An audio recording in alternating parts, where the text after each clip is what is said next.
Hi, my name is Michelle Elele and I am a 16-year-old from Houston, Texas. While being in the Black Rose Film Camp, I have learned not to compromise my own story to fit other people's narrative. My short film is titled See Me and shows the importance of community and sanctity within, especially as a Black albino woman. I hope you enjoy my film. Bye!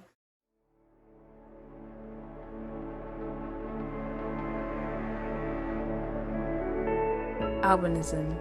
From our graceful pale skin that stays in shed to prevent the beaming sun from burning us, to our kinky blonde hair that shimmers as gold, and a different gradient of colors that shred our eyes.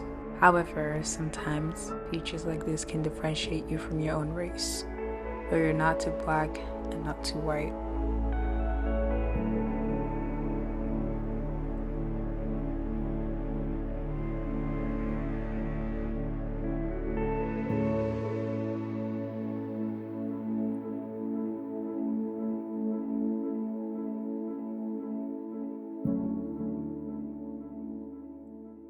What are some of the dumbest questions I get as an albino? What race do you really belong to? Once somebody asked me, was I from Albany? Because I told them that I had albinism, and I'm like, no, I'm from North Carolina. First time I saw myself represented, I don't think I have. I'd say the least I've really found myself represented is maybe with other albinos if they're modeling, and the least I would see them is just because of TikTok. My brother has albinism as well, and so we're like very close because no one else that's close to us really understands our experience. My great-grandmother was an albino. And so, growing up, I grew up knowing that I was an albino. And I was just in a family, and I was just different. You have to search up the hashtag albinism to even see albino models. It's still a really small community regardless of there being people who model as an albino. When I was younger, my parents told me that they stopped me from watching Rugrats because I was starting to act like Angelica. You finish your dinner while I put Tommy to bed. Oops. So if anybody who watches Rugrats, Angelica had fair skin and she had golden hair. So I think that's and of course in the show she was white, but that's the only representation that I guess I identified with. Do I ever feel black enough or like I'm not black enough?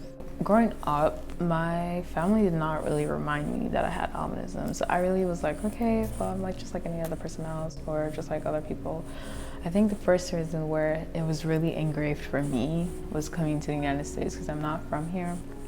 And when people would ask me or see me around my family, they would ask me, oh my gosh, are you adopted?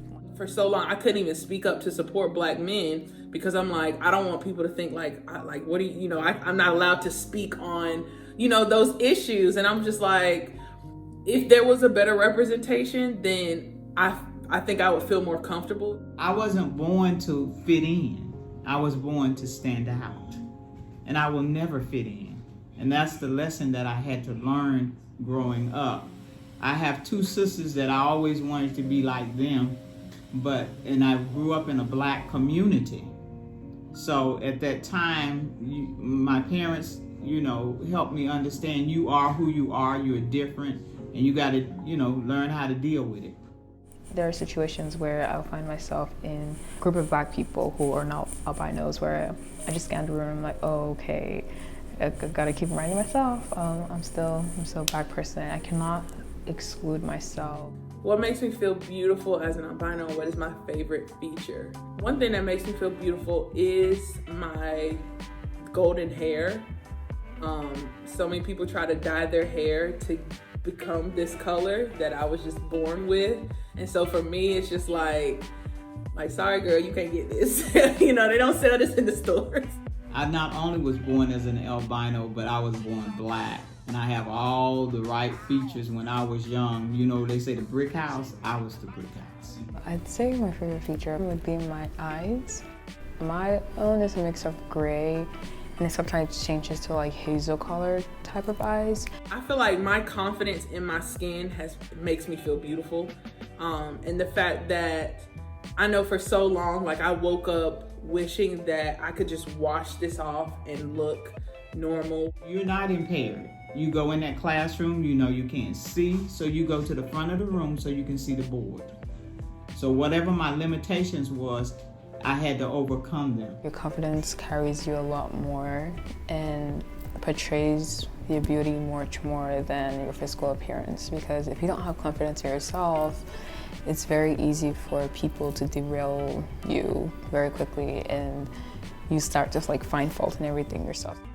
We are a part of the Black community and we're not going to apologize, nor are we going to take a back seat just because we don't look like everybody else, just because we don't have the melanin in our skin. Be patient with yourself in your walk with albinism. I wasn't put here to blend. I was put here to stand out.